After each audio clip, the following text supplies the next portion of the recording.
اوپر سے جتنی لیپا پوتی کر لیں ہیں. اس کی مثال یوں ہی ہے، آپ نے اپنے جیب میں سڑے ہوئے گوشت کے ٹکڑے رکھے ہیں، مردہ رکھا ہوا ہے. ظاہر سی بات ہے ایک مردہ اور یہ سڑے ہوئے گوشت کی بدبو کتنی ہوتی ہے. یا غلاظت اپنی جیب میں رکھے ہوئے ہیں، اوپر سے عطر پر عطر لگا رہے ہیں، عطر پر عطر لگا رہے ہیں. جتنا بھی عطر لگاؤ وہ اندر کی غلاظت کی بدبو آ ہی جاتی ہے. اور کبھی ایسا ہوتا ہے کہ اس عطر کا بھی فائدہ نہیں ہوتا، وہ مکس ہو کر کے کوئی اور ہی بو بن جاتی ہے، کوئی اور ہی مہکانے لگ جاتی ہے. بالکل صحیح بات. عزیزان گرامی، ہم اپنے اندر کی غلاظتوں کو رکھ کر کے اگر نماز، روزے، زکوٰۃ یہ ساری چیزیں کرتے رہیں تو ایسی ہی ہے کہ یہ عبادتوں کا کما حق و فائدہ نہیں اٹھا پاتے. نمازوں میں لطف کیوں نہیں مل پاتا، سجدوں میں یہ تڑپ کیوں نہیں آ پاتی. دلوں کی پاکیزگی اور حلال رزق کی جو اہمیت اسلام میں ہے، اس کی طرف توجہ نہ دینے کی وجہ سے یہ ساری چیزوں کی خرابی آتی ہیں. صحیح بات. کسی نے کہا تھا آپ تو کہتے ہیں قرآن میں ہے، اللہ نے فرمایا ان الصلاۃ تنہا عن الفحشاء والمنکر، بے شک نماز ہر بے حیائی اور برائی سے روکتی ہے. ادھر نماز پڑھ رہا ہے ادھر چپل چوری کر رہا ہے، ادھر نماز پڑھا ادھر فوراً باہر نکلتے ہی اجنبی عورتوں پر نظر ڈال رہا ہے. تو کہاں اس کی نماز نے تو بے حیائی سے اسے روکا ہی نہیں. قرآن کہہ رہا ہے نماز بے حیائی سے بچاتی ہے، برائی سے بچاتی ہے. ظاہر سی بات ہے آپ کا سوال حق ہے، نماز بے حیائی اور برائیوں سے بچاتی ضرور ہے، اس میں نماز کا قصور نہیں میرے عزیز. نماز کو جس انداز سے پڑھنے کا حکم دیا گیا تھا وہ نماز تم نے اگر پڑھ لیا ہوتا، ظاہر بھی پاک ہو باطن بھی پاک ہو، پھر دیکھو تمہیں نماز صرف بے حیائی اور برائیوں سے بچاتی نہیں بلکہ مولا کے قرب تک پہنچاتی ہے. بے شک حق ہے، اللہ رب العزت کے قرب تک پہنچاتی ہے. صاف سی بات ہے میرے عزیزو. اللہ کے حبیب صلی اللہ تعالیٰ علیہ وسلم کی ایک حدیث پاک میں ذکر کرتا ہوں آج. حضور اکرم صلی اللہ تعالیٰ علیہ وسلم ارشاد فرماتے ہیں، اے میرے صحابہ، ان قریب تم دیکھو گے میری امت پر ایک ایسا زمانہ آئے گا کہ لوگ حلال و حرام کی تمیز بھول جائیں گے، جو ہاتھ میں آیا وہ کھا لیں گے. اور یہ وہ زمانہ ہوگا کہ صبح مومن ہوں گے، شام میں کافر ہو جائیں گے. اللہ اکبر. رات کو مومن سوئیں گے، صبح کافر اٹھیں گے. یصبح مؤمنا ویمسی کافرا. یہ وہ زمانہ آ گیا ہے میرے عزیزو. امت کا اکثر حصہ آج حلال و حرام کی تمیز بھول چکا ہے. ایک بات میں آپ کو بتاؤں، اللہ تعالیٰ نے قرآن پاک میں جو ہمارے لیے احکام بیان کیے کہ کون سی چیز تمہارے لیے سوٹیبل ہے، مجھے یہ بتاؤ کہ وہ ہمارا خالق ہے یا نہیں. اسی نے پیدا کیا ہے ہمیں، اور وہی بہتر جانتا ہے کہ ہمارے جسم کے لیے کون سی غذا سوٹیبل ہے. بے شک جس نے بنایا وہی بہتر جانتا ہے نا. جب اس نے قرآن پاک میں ہمارے لیے فرما دیا کہ تمہارے لیے حلال سوٹیبل ہے، صرف پاکیزہ غذائیں، اور اس نے تو تمہارے لیے اتنا اہتمام فرمایا. تفسیر میں نے پڑھا اللہ رب العزت نے اس اشرف المخلوقات کو اتنی عزت دی ہے کہ زندگی میں اگر سب سے زیادہ ضرورت کسی چیز کی ہوتی ہے تو کھانے پینے کی ہوتی ہے. بغیر کھائے پیے کون زندہ رہتا ہے؟ صحیح بات ہے.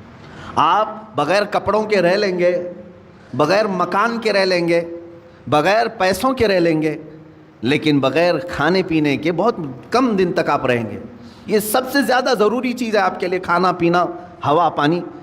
لیکن بالکل صحیح. پورے جانوروں کو دیکھو، ان کا رزق ان کے سامنے پڑا رہتا ہے، سر جھکا کر کھاتے ہیں کہ نہیں کھاتے؟ بکری اپنا چارہ زمین پر چاٹ کر کے کھاتی ہے.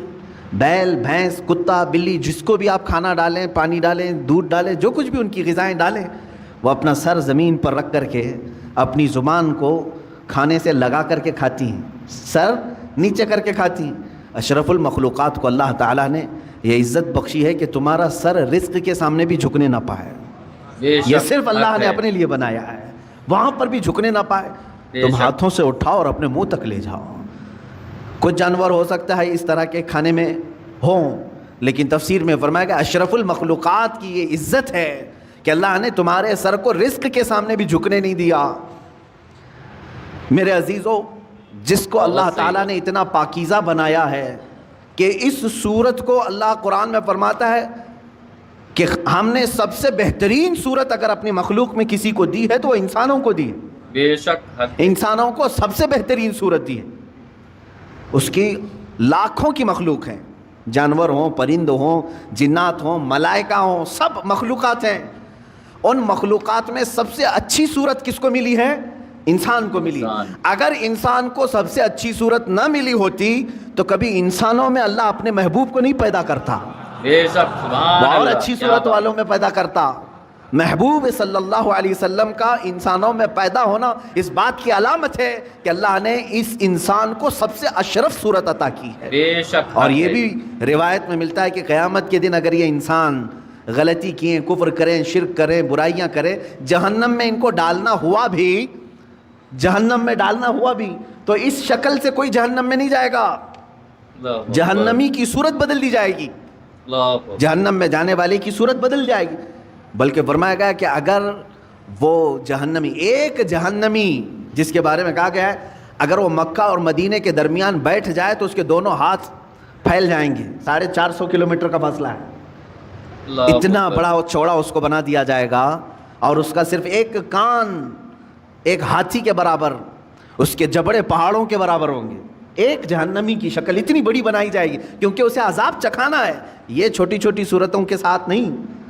اب بتائیں محدثین نے اس شکل کے ساتھ جہنم میں کیوں نہیں ڈالا جائے گا؟ فرمایا گیا کہ اس لیے کہ اسی شکل میں اللہ نے اپنے محبوب کو پیدا کیا ہے. بے شک, محبوب سبحان اکرم اللہ, صلی کیا اللہ بات. تعالیٰ علیہ وسلم انسانی شکل میں ہیں, تو انسانی شکل کو اللہ تعالیٰ جہنم میں نہیں ڈالے گا.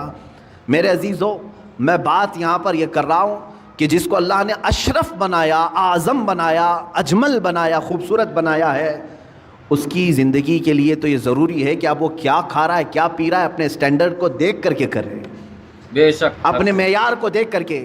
تم اگر وہی چیزیں کھا رہے ہو جو کتا کھا رہا ہے تو فرق کیا رہ گیا تمہارے پاس؟ بالکل صحیح. تم اگر وہی چیزیں کھا رہے ہو جو خنزیر کھا رہا ہے تو فرق کیا رہ گیا تمہارے؟ تم اشرف المخلوقات ہو, تمہیں اللہ نے پاکیزہ اور حلال چیزیں عطا کی ہیں. بے شک, حق ہے. کیا کسی انسان کو غلاظت کھاتے ہوئے دیکھا آپ نے؟ اور اگر وہ کھاتا ہے تو عقل سے بہرا ہے, صحیح بات. عقل سے پیدل ہے, انسانیت بھول چکا ہے. عزیزان گرامی وقار, جب ہم غلاظت, پیشاب, پاخانہ, گوبر نہیں کھا سکتے انسان, تو اسی طرح مسلمان کو اللہ تعالیٰ نے فرمایا تم سود نہیں کھا سکتے, تم جوا کے پیسے نہیں کھا سکتے, تم چوری کا مال نہیں کھا سکتے, اس لیے کہ یہ بھی غلاظت ہے. یہ غلاظت ہے, اور ایسی غلاظت ہے کہ بظاہر تمہیں نظر نہیں آئے گی لیکن تمہاری روح کو ہمیشہ کے لیے خراب کر دے گی. صحیح بات. کچھ چیزیں زہر ہیں میرے عزیزو, پوائزن. اگر پوائزن پی لو تو ہو سکتا ہے کہ تمہاری جان چلی جائے, گوشت کے ٹکڑے گل جائیں, انتڑیاں کٹ جائیں. لیکن جو حرام پوائزن ہے, سود ہے, جس کو آپ فائنانس کہو, بڈی کہو, بیاج کہو, کہ کوئی بھی نام دے لو, شراب حرام کر دیا اللہ تعالیٰ نے, یہ پوائزن ہے, زہر ہے مسلمان کے لیے. بے شک. جوا حرام کر دیا ہے شریعت اسلامیہ نے, اس سے جو بھی آمدنی ہوئی, جو بھی انکم ہوئی, یہ غلاظت ہے, یہ پوائزن ہے. یہ جب ہمارے پیٹ کے اندر جائے تو کیا ہوتا ہے جانتے ہیں؟ دنیاوی زہر تمہارے جسم کو ناکارہ کر دے گا, لیکن اللہ کے حبیب صلی اللہ علیہ وسلم نے فرمایا جس نے حرام لقمہ اپنے پیٹ میں ڈالا تو پھر وہ گوشت جنت میں کبھی نہیں جا سکے گا. اللہ اکبر. حرام سے پلا ہوا گوشت جنت میں داخل نہیں ہوگا. میرے آقا صلی اللہ علیہ وسلم نے فرمایا اس کے لیے سب سے بہترین چیز ہے کہ اس پیٹ میں جہنم کی آگ بھر دی جائے, اللہ اکبر. دوزخ کی آگ ہی بھری جائے گی. اے مومنو, تمہارے لیے اللہ تعالیٰ نے جو راستے بیان کیے ہیں ان راستوں سے ہرگز نہ ہٹنا, بے شک. ہرگز نہ ہٹو. قرآن پاک میں اللہ تعالیٰ نے ایک جگہ نہیں کئی جگہوں پر ارشاد فرمایا کہ تم زمین میں پھیل جاؤ, اللہ کا رزق تلاش کرو. بے شک. اب میں آپ کو حق یہاں ہے. ایک پر پریکٹیکلی بات بتا دوں. میں نے جن چیزوں کو منع آپ کے سامنے ابھی منع کے طور پر پیش کیا, چوری ہوئی یہ حرام ہے, سود یہ حرام بے ہے, شک. جوا یہ حرام ہے, شراب کے پیسے یہ حرام ہیں. یہ 4-5 چیزیں میں نے گنائے نا. آپ کو میں بتاؤں اللہ تعالیٰ کی یہاں پر موجودہ نعمتوں میں حرام بہت کم ہے, حلال کی تعداد بہت زیادہ ہے. بے شک. حق ہے. حلال کی تعداد بہت زیادہ ہے. لیکن جس کی روح بیمار ہو, جس کا خاتمہ خراب ہونا ہو, وہ بہت زیادہ حلال کو چھوڑ کر کے چھوٹے سے حرام کے ایک ہی دروازے کو پکڑنے کی کوشش کرتا ہے. صحیح بات. حلال دروازے دنیا میں 100 کی تعداد میں, تو حرام دروازہ ایک ہی ہے, لیکن داخل اس میں آسانی سے ہونے کی کوشش کرتا ہے بندہ. قرآن پاک میں آپ دیکھیں اللہ نے فرمایا حرم الربا, سود کو اللہ نے حرام کر دیا, لیکن اس کے بدل میں کیا کیا حلال ہے یہ کبھی سوچا آپ نے؟ سود حرام ہے, بڑھا کر کے پیسہ لینا, بیاج یہ حرام ہے, اللہ نے فرما دیا. لیکن کیا اس کے علاوہ کوئی دوسرا راستہ ہے ہی نہیں پیسے کمانے کا؟ اللہ تعالیٰ نے فرمایا تجارت تمہارے لیے حلال ہے، ملازمت تمہارے لیے حلال ہے، کھیتی باڑی تمہارے لیے حلال ہے، نوکری تمہارے لیے حلال ہے. تم یہ تمام راستے، ایک سود کو حرام قرار دیا اور کئی راستے حلال کے اللہ نے خود تمہیں بتائے. مشارکت ہے، پارٹنرشپ کر لو، مزاربت ہے، نفع میں حصہ داری مقرر کر لو، یہ حلال طریقے بتائے. شراب کو اللہ نے حرام کر دیا تو کیا پوری دنیا کی پینے والی چیزیں سب حرام ہو گئی؟ ایک کو اللہ نے فرمایا حرام ہے شراب، جس سے نشہ ہے، بدلے میں اللہ تعالیٰ نے ہزاروں چیزوں کو رکھا. دودھ پی لو حلال ہے، شربت پی لو حلال ہے، مٹھائیاں کھا لو حلال ہے. حلال کی تعداد دنیا میں بہت ہے، حرام کی تعداد کم ہے. لیکن انسان جب شیطانیت پر اتر آتا ہے تو ہزاروں حلال کو چھوڑ کر تھوڑے سے حرام میں ہی جانا پسند کرتا ہے. صحیح بات ہے. سورہ قیامہ کی آیت ہے، اللہ رب العزت فرماتا بل یرید الانسان لیفجر امامہ، انسان یہ چاہتا ہے کہ اس کے سامنے بے حیائی کی جائے. وہ پسند اسی چیز کو کرتا ہے اکثر. تمہیں اللہ تبارک و تعالیٰ نے اگر کسی چیز کو دیکھنے سے منع فرمایا اجنبی عورتوں سے، تو کیا تمہارے لیے کوئی عورت دیکھنا حلال ہی نہیں ہے؟ تمہاری ماں کو دیکھنے پر کعبہ مکرمہ دیکھنے کا ثواب رکھا گیا. سبحان اللہ. بے شک. تمہاری بہنوں کو دیکھنا تمہارے لیے حلال رکھا گیا ہے. بے شک. تمہاری بیویوں کو دیکھنا حلال رکھا گیا ہے، بلکہ ثواب بھی رکھا گیا ہے. تمہاری بیٹیوں کو دیکھنا تمہارے لیے حلال رکھا گیا ہے، ثواب بھی رکھا گیا ہے. بے شک. ایک اجنبی خاتون کو دیکھنا حرام اللہ نے فرمایا ہے، تو ایسا نہیں کہ پوری دنیا کی عورتیں تم کو دیکھ نہیں سکتے.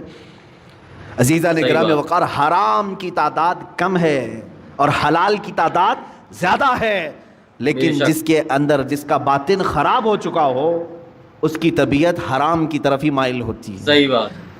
اللہ کے حبیب صلی اللہ تعالیٰ علیہ وسلم کی ایک حدیث میں سناؤں آپ کو. موسیٰ کلیم اللہ علیہ الصلاۃ والتسلیم کوہ طور پر جا رہے تھے. ایک بندے کو آپ نے روتے ہوئے گڑ گڑاتے ہوئے دیکھا. وہ دعا کر رہا تھا، اور کیسے دعا کر رہا تھا، اتنا رو چکا تھا وہ کہ اس کے کپڑے بھیگ چکے تھے آنسوؤں سے. اس کے آنسوؤں سے کپڑے بھیگ چکے تھے. رو رو کر کے زار و قطار وہ دعائیں کر رہا تھا. موسیٰ علیہ السلام جلیل القدر پیغمبر ہے، انہیں ترس آ گیا اس پر. طور پر جانے کے بعد اللہ کی بارگاہ میں انہوں نے اس کی سفارش کی، اے مولا، وہ بندہ جو کوہ طور کے نیچے بیٹھا ہے تجھ سے اتنی دیر سے مانگ رہا ہے کہ آنسوؤں سے اس کے کپڑے تر ہو گئے ہیں، اس کی دعا سن لے مولا، اس کی دعا قبول کر لے. رب تعالیٰ نے فرمایا اے موسیٰ، مانگتے مانگتے اس کے ہاتھ آسمان کو پہنچ جائیں، روتے روتے وہ مر بھی جائے تو میں اس کی دعا قبول نہیں کروں گا. اللہ اکبر. موسیٰ علیہ السلام نے عرض کیا مولا ایسا اس نے کیا کیا؟ رب تعالیٰ فرماتا ہے کہ اس لیے کہ اس کے بدن پر کپڑے حرام ہیں اور پیٹ میں لقمہ حرام ہے. اللہ اکبر. حرام کا لقمہ اس کے پیٹ میں ہے اور حرام کا لباس اس کے جسم پر ہے. میں اس کی دعا کو اس کی موت تک قبول نہیں کروں گا. دعائیں نہیں جاتی ہیں، بار اجابت تک نہیں ٹکرائیں گی. دعاؤں کے قبول ہونے کی شرائط کبھی آپ نے پوچھا کسی سے جا کر کے؟ یہ شکایت تو سب کی ہے، بہت دعا کیا، بہت وظیفے پڑھے، اب تک کچھ بھی نہیں اثر ہوا، کچھ بھی نہیں قبول ہوا. کبھی اس کے نہ قبول ہونے کے علامات یا شرائط کیا ہیں دعا قبول ہونے کی، یہ آ کر کے کبھی آپ نے پوچھا؟ سب سے پہلی شرط ہے دعاؤں کے قبول ہونے کی، حلال کھائے اور سچ بولے. بے شک. حلال کھائے اور سچ بولے. اللہ کے حبیب صلی اللہ علیہ وسلم نے ایک صحابی کو یہ عمل بتایا، کہا اگر تم چاہتے ہو کہ ہر دعا تمہاری قبول ہو جائے تو مستجاب الدعوات بن جاؤ تو دو چیزوں کی پابندی کرنا، زبان سے سچ بولنا اور منہ سے حلال لقمے کھانا. پھر کوئی وظیفہ کرو نہ کرو اللہ تمہاری ہر دعا قبول کرے گا. بے شک حق ہے. مستجاب الدعوات بنو گے. یہاں آج وہ حدیث صادق آ رہی ہے میرے عزیزو، جو اللہ کے حبیب صلی اللہ علیہ وسلم نے فرمایا اے میرے صحابہ، ان قریب تم دیکھو گے امت پر میرے ایک ایسا زمانہ آئے گا کہ میری امت حلال و حرام کی تمیز بھول جائے گی، ختم کر دے گی. صحیح بات. وہ زمانہ میں اب آنکھوں سے دیکھ رہا ہوں. آج امت مسلمہ کو پوری دنیا نے سودی کاروبار پر لگا کر رکھا ہے.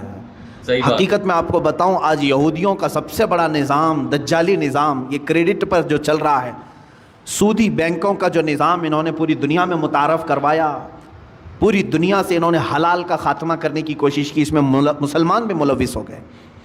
بینکوں کے مسائل الگ ہیں لیکن تقریباً پوری دنیا کو انہوں نے سود پر لا کر کھڑا کر دیا.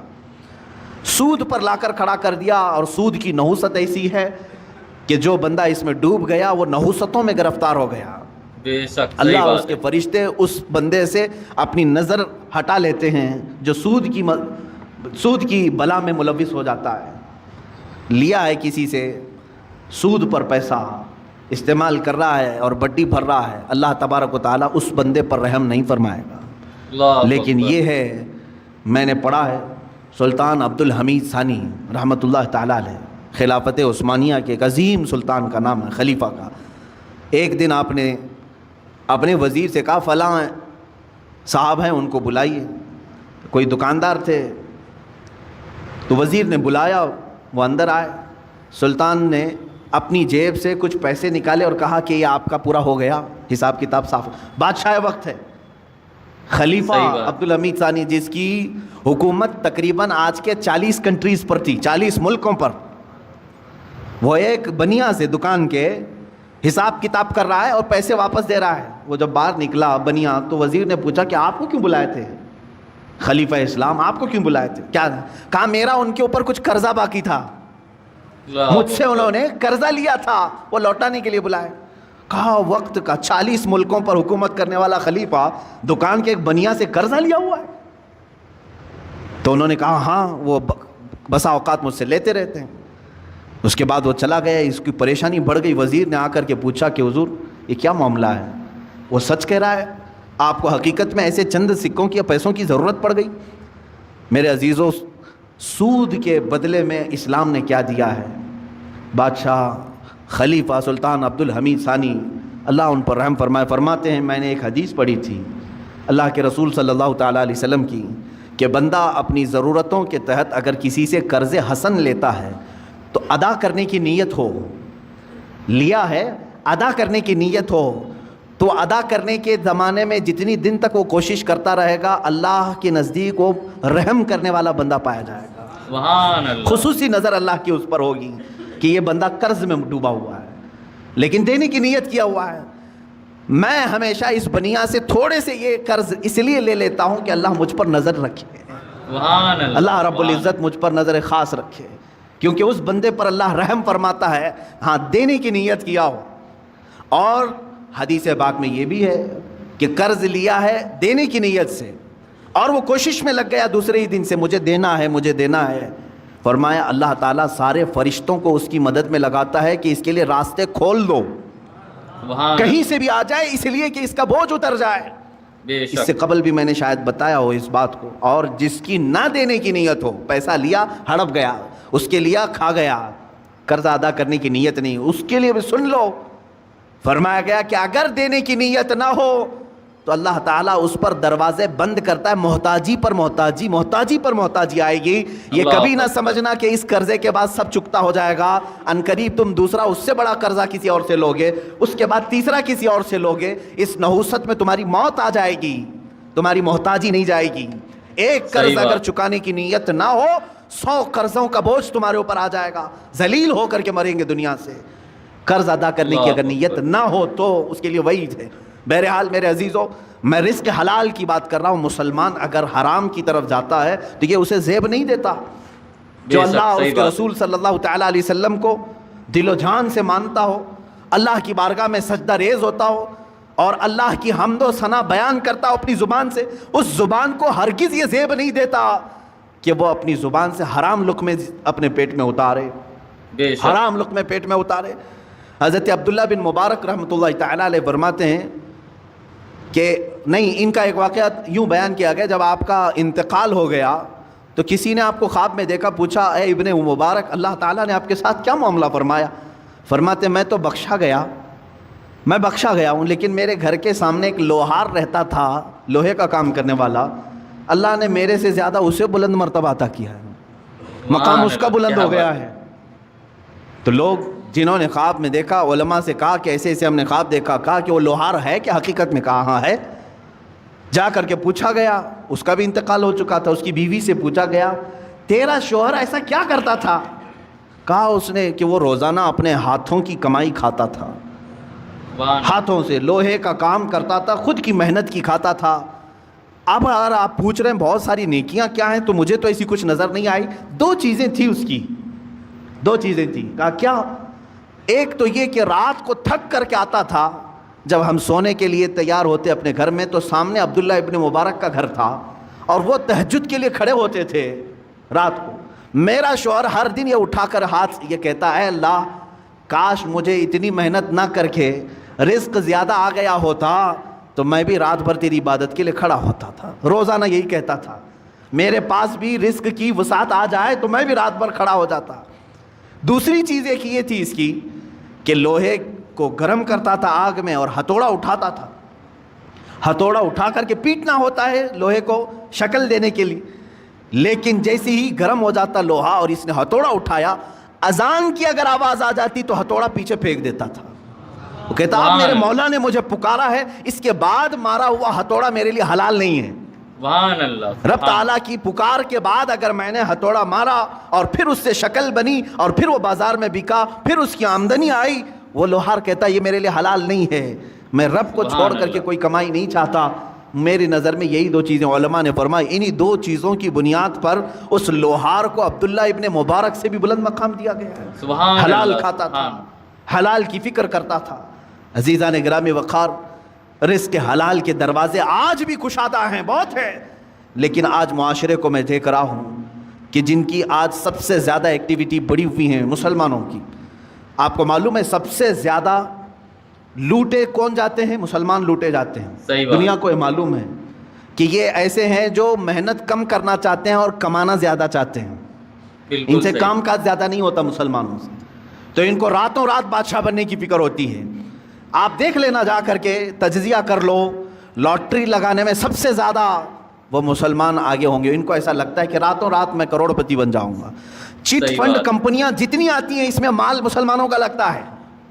یہ چیٹ فنڈ کمپنیاں آتی ہیں جو لاکھ کو 2 لاکھ بناتی ہیں سال بھر کے بعد, اور دیتی بھی ہیں شروع میں, اور اس کے بعد چند سالوں کے بعد پورا کا پورا مال لے کر کے فرار ہو جاتی ہیں. صحیح بات ہے. حیدرآباد میں ہوا, بنگلور میں ہوا, ممبئی میں, یہ کنٹینیو چلتے رہتے ہیں. میں آپ کو بتاؤں, چیٹ فنڈ کمپنیاں نئی نئی آتی رہیں گی, ان کو پوری ٹریننگ دی جاتی ہے چلانے کی, نئی نئی اسکیمیں لانے کی. اور جو ڈسے ہوئے ہیں مسلمان, اب بھی اگر نئی کمپنی آئے تو پھر جا کے بھریں گے, پھر بھریں گے. کیوں؟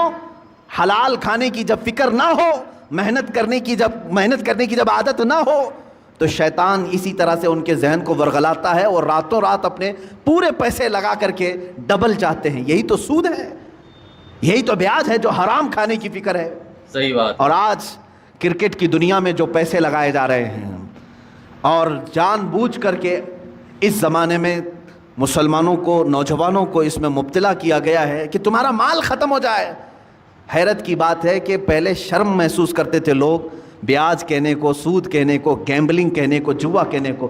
کرکٹ کے نام پر دنیا تمہیں جوئے میں ملوث کر رہی ہے اور تم خوشی سے کھیلے جا رہے ہو. یاد رکھو, جس نے جوئے کو دیکھا, جوا بازی کیا نہیں, کھیلا نہیں, دیکھتا رہا, اللہ رب العزت کا عذاب اسے گرفتار کرے گا. اللہ اکبر. سب سے بڑا عذاب اللہ کا یہ ہے کہ موت سے پہلے ایمان چھین لیا جائے. خطرناک عذاب ہے اللہ کا.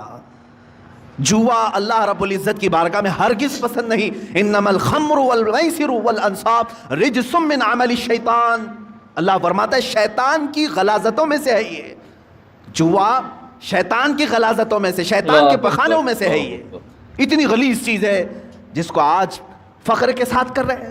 بیٹنگ لگانا, بکنگ کرنا, اور آج کرکٹ کے نام, IPL کے نام پر. اب یہ دیکھیں, پہلے تو گورنمنٹ میں بھی اس طرح کا جرم سمجھا جاتا تھا نا, بیٹنگ کرنا اور پیسے لگانا, میچ فکسنگ کرنا, یہ سب جرم سمجھا جاتا تھا.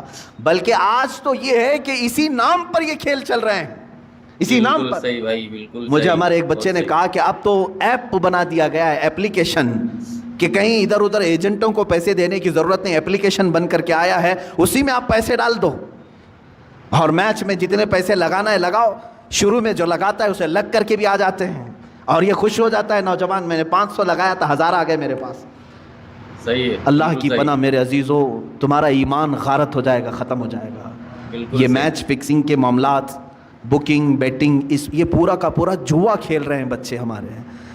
سنو حدیث پاک, میرے آقا صلی اللہ تعالیٰ علیہ وسلم نے فرمایا, جو سود کھایا یا جوا کھیلا, توجہ, جوا کھیلا, میں خالی کرکٹ کی بات نہیں کر رہا ہوں, ہمارے بچے اپنی فٹنس کے لیے بہت سارے کھیل کھیلتے ہیں, میں نے کبھی ان کو نہیں روکا.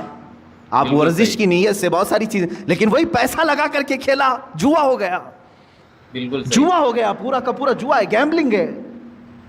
حدیث پاک میں ہے جو جوا کھیل کر کے آیا, سود کا لقمہ کھا کر کے, اگر وہ مسجد میں آ بھی گیا اور وضو کیا میرے آقا فرماتے ہیں اس نے خنزیر کے خون سے اپنے ہاتھ اور پیروں کو دھویا ہے. اللہ اکبر. اس نے اپنے چہرے کو اور اپنے ہاتھوں کو خنزیر کے غلیظ جانور کے خون سے رنگا. اس کا کوئی وضو نہیں ہے, اللہ. اس کی کوئی نماز نہیں ہے. اے مسلمانوں, کیا تم یہ چاہتے ہو کہ تمہاری عبادتیں منہ پر مار دی جائے؟ بچوں کو آج مجھے بیدار کرنے کی ضرورت ہے, اس لیے میں نے آج گفتگو کی. اے میرے عزیزو, یہ دنیا جو تماشے دکھا رہی ہے یہ تماشے ہیں. صحیح بات. یہ جو دنیا لہو و لعب کی باتیں کر رہی ہے, قرآن نے بہت پہلے فرما دیا انما الحیات الدنیا لہو و لعب. دنیا کی پوری زندگی کھیل کود ہے, تماشا ہے. چند دنوں کے بعد ویرانی آ جائے بالکل گی, صحیح. چند دنوں کے بعد سناٹا ہے. بعض بزرگوں نے یہ فرمایا پوری دنیا کی مثال اسٹیڈیم کی طرح ہے, کھیل کی طرح ہے. پلیئرز آ رہے ہیں, لوگوں کے دیکھنے کی بھیڑ جمع ہے, آوازیں ہو رہی ہیں. کھیل ختم ہوا, ساری سیٹیں خالی, پلیئر بھی چلے گئے, بچا کیا؟ خالی گراؤنڈ. تمہاری زندگی دنیا میں ایسی ہی ہے, تم آئے ہو ہنسی خوشی کھیل کود سب چیزوں میں اپنی زندگی ختم کیے. اچانک ملک الموت کا پنجہ پڑے گا, اور پھر جب تم قبرستان میں لے جاؤ گے تو سارا کا سارا سناٹا ہوگا, کچھ نہیں. اب دنیا کا شور شرابہ کچھ نہیں. وہاں پھر سزا دینے والے فرشتوں کی چنگاڑ سنائی دے سکتی ہے. عزیزان گرامی وقار, ہمارا جب عقیدہ آخرت پر ہے, آخرت پر, مجھے ایک بڑی اچھی بات یاد آتی ہے. ایک بڑے عالم دین تھے, ان کے متعلق میں نے پڑھا. وہ ٹرین میں سفر کر رہے تھے, سامان کچھ زیادہ ہو گیا تھا اور اس کی فیس بھرنی تھی. جو پینلٹی ہوتی ہے یا تو پھر اس کا گورنمنٹ کو بھرنا تھا چارج. ٹی ٹی جو تھا اس نے کہا مولانا صاحب رکھ لیجئے, میں ہی ہوں سفر پر, اگلے اسٹیشن تک میں ہوں, میرے بعد جو ٹی ٹی آئے گا اس کو میں نے کہہ دینا ہے, میں بتا دوں گا کہ مولوی صاحب سفر پر ہیں, وہ بھی آپ کو کچھ فائن نہیں لگائے گا اور آگے اسٹیشن تک آپ کو چھوڑ دے گا. مولانا صاحب نے پوچھا کہ وہ کہاں تک چلے گا؟ آپ تو اگلے اسٹیشن تک جائیں گے, میرے سامان کی کوئی پوچھ تاچھ نہیں ہوئی. دوسرا ٹی ٹی آئے گا جس کو آپ بولیں گے وہ کہاں تک جائے گا؟ کہا ٹرین جہاں تک جائے گی وہ ٹی ٹی رہے گا.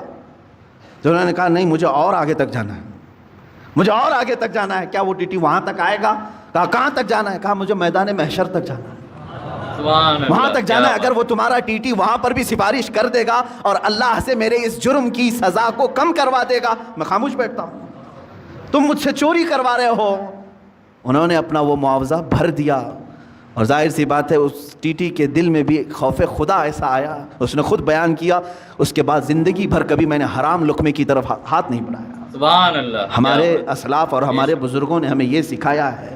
آج امت کے پاس حلال لقمے بہت سارے ہیں. شیخ علی دقاق رحمۃ اللہ تعالیٰ علیہ کی ایک حکایت میں نے پڑھی تھی. یہ پہاڑوں پر جا کر کے عبادت کرتے تھے.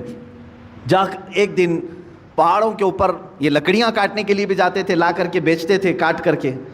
ایک دن دیکھا ایک تھیلا وہاں پڑا ہوا ہے, تھیلی چھوٹی سی, اور اس کو ہلا کر کے دیکھا تو سونے کے سکے تھے, اشرفیاں تھیں.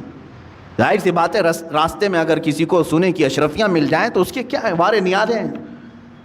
اور انہوں نے اٹھایا, کہا کہ دل تو نہیں چاہتا کہ اس میں سے میں اپنے لیے کھاؤں, یہ لقطہ ہے, لقطہ کے احکام الگ ہیں شریعت. انہوں نے کہا میں یہ کسی مستحق کو دے دوں گا. لے لیا, دل میں ذرا برابر خرابی نہیں آئی. نیچے آئے, پہاڑ سے اتر کر کے دیکھا ایک حبشی غلام کالا, جس کے ہونٹ چوڑے تھے, معذور تھا, ہاتھ نہیں تھے پیر تو تھے, معذور شخص تھا, بیٹھا ہوا تھا, پسینے میں شرابور تھا. شیخ علی فرماتے ہیں مجھے لگا اس سے زیادہ مستحق کون ہوگا, اس کے پاس کھانے پینے کی کوئی چیز نہیں, کچھ نہیں. آپ لے جا کر کے وہ سونے کے سکے والی جو تھیلی ہے, اشرفیوں کی تھیلی, اس حبشی غلام کو دے دیتے ہیں, لے تو اپنے خرچے کر, اس میں مزے کے ساتھ زندگی گزار. اس حبشی نے کہا اے علی دقاق لے جاؤ اس کو, جہاں سے اٹھایا وہیں رکھو, پچھلے 1 سال سے روزانہ میں دیکھ رہا ہوں, پچھلے 1 سال سے میں اس کو روزانہ دیکھ رہا ہوں, آج تک ہاتھ نہیں اٹھایا. میرے عزیز و شیخ علی دقاق فرماتے ہیں کوئی حبشی غلام وہ اس زمانے کے قطب تھے جنہوں نے ہاتھ لگانے کو بھی منع فرمایا. آج ہم ان اسلاف کی روشنیوں کو بھول کر کے دنیا جو ہمیں ہے یہ کرشمے دکھا رہی ہے اس کے پیچھے پڑ گئے.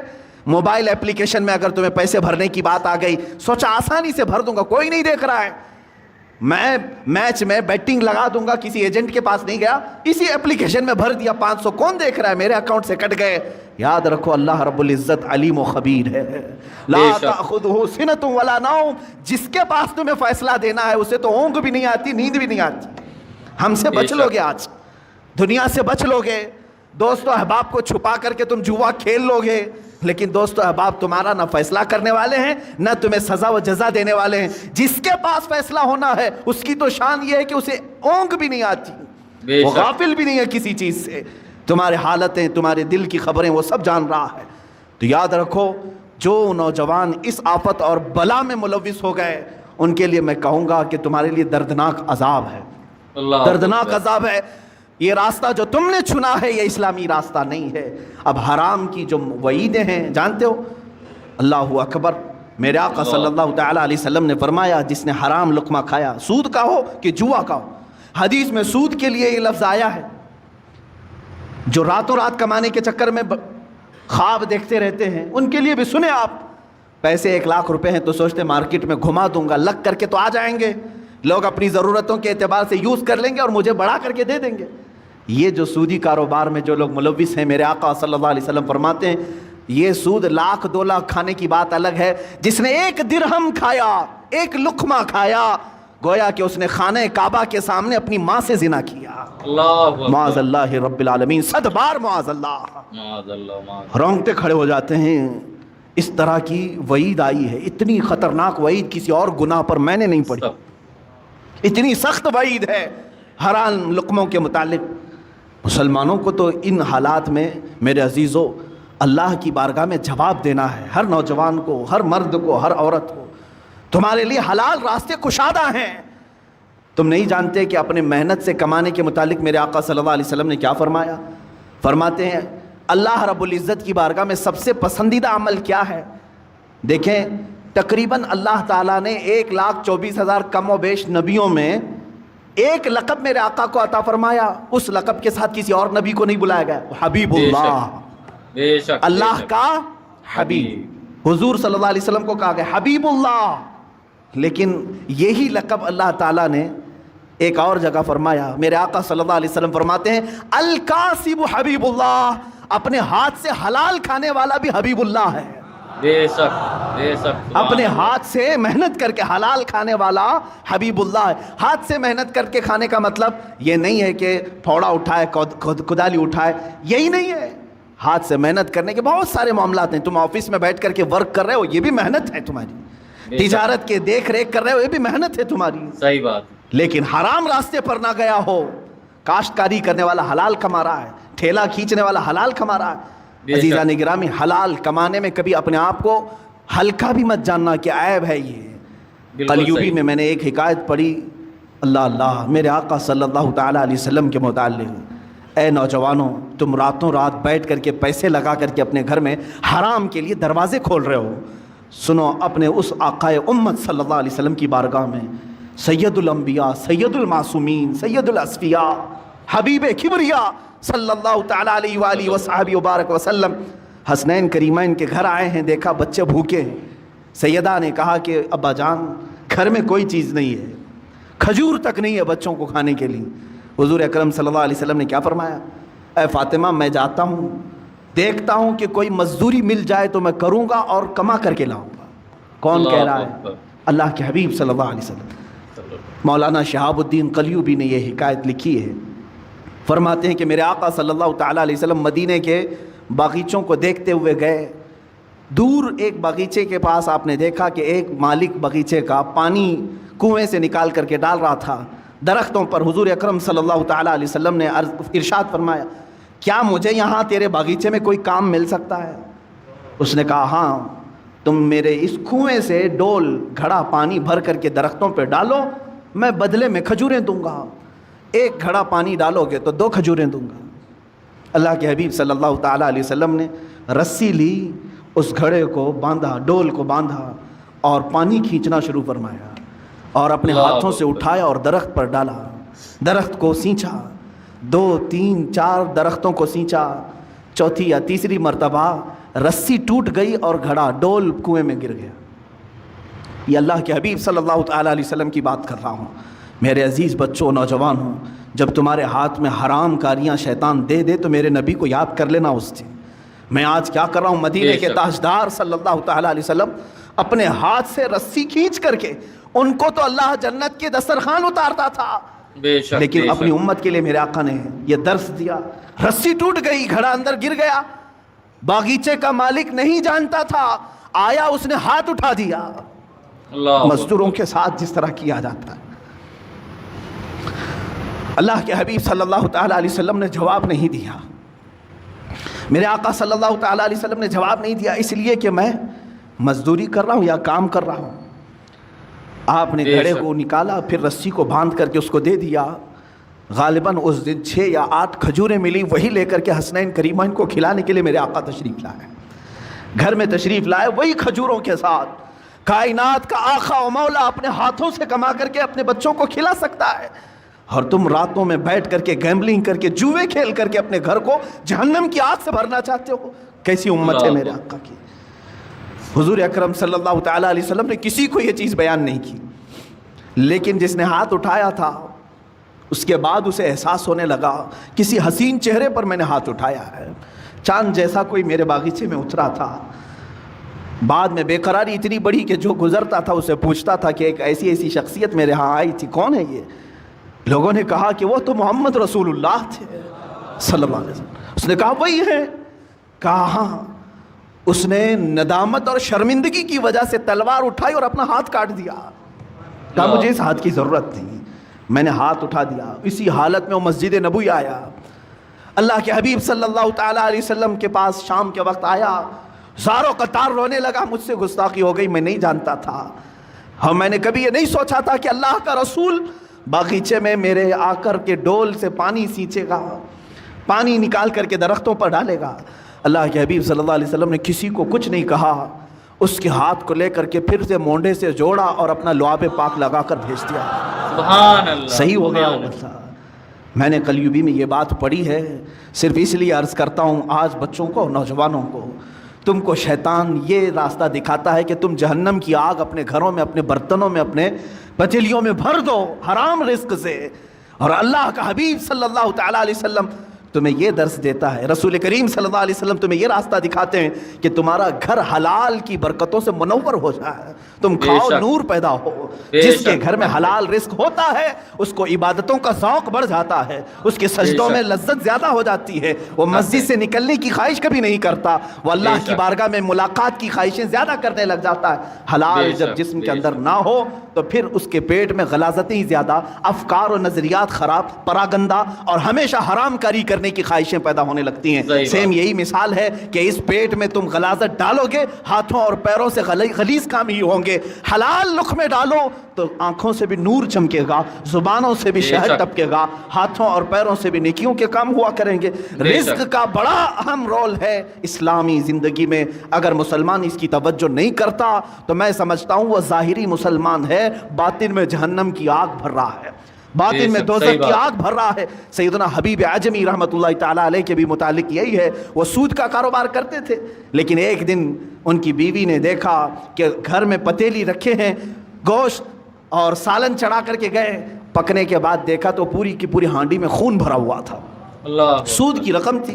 بیوی نے کہا کہ یہ جب لوگوں کا سود لیتے ہو تو یہی ہوگا، ہو سکتا ہے اللہ تعالیٰ تمہیں اپنی طرف بلانے کے لیے نشانی دی ہے، ورنہ تو اکثر کو اللہ تعالیٰ نشانی بھی نہیں دیتا کہ ان کے لیے آخرت کا عذاب ہے۔ تمہیں اللہ تعالیٰ ایک موقع دیا ہے۔ اسی دن وہ توبہ کر کے اپنے گھر سے نکل گئے۔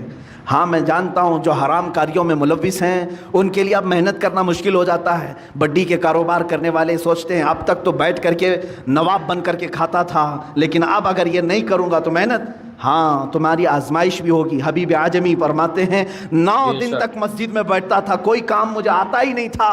شام کو بیوی پوچھتی تھی کیا کچھ کما کر کے لائے، کہتا کہ میں ایک اچھے مالک کی ہاں خدمت کر رہا ہوں، وہ کہہ رہا ہے کل دے دوں گا، کل دے دوں گا، کل دے دوں گا۔ کسی کے ہاں خدمت نہیں کرتے تھے، مسجد میں بیٹھ جاتے تھے۔ شرمندگی تھی بیوی کے پاس بولنے کے لیے، بیوی یہی کہتی تھی صبر کر لوں گی، ایک نہ ایک دن تمہارا مالک دے ہی دے گا جس کے ہاں تم مزدوری کر رہے ہو۔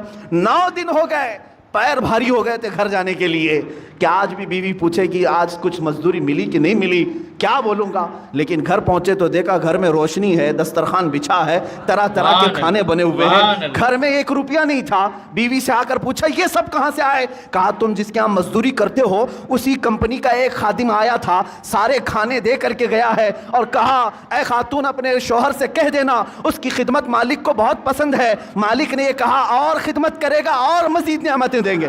سبحان اللہ۔ حبیب اعظمی چیخ پڑتے ہیں، کہتے ہیں میں جس کے ہاں خدمت کر رہا ہوں وہ کوئی نہیں جانتا، میری بیوی بھی نہیں جانتی۔ اسی دن اپنے گھر سے نکل گئے اور فنا فی اللہ کا مقام حاصل کیا۔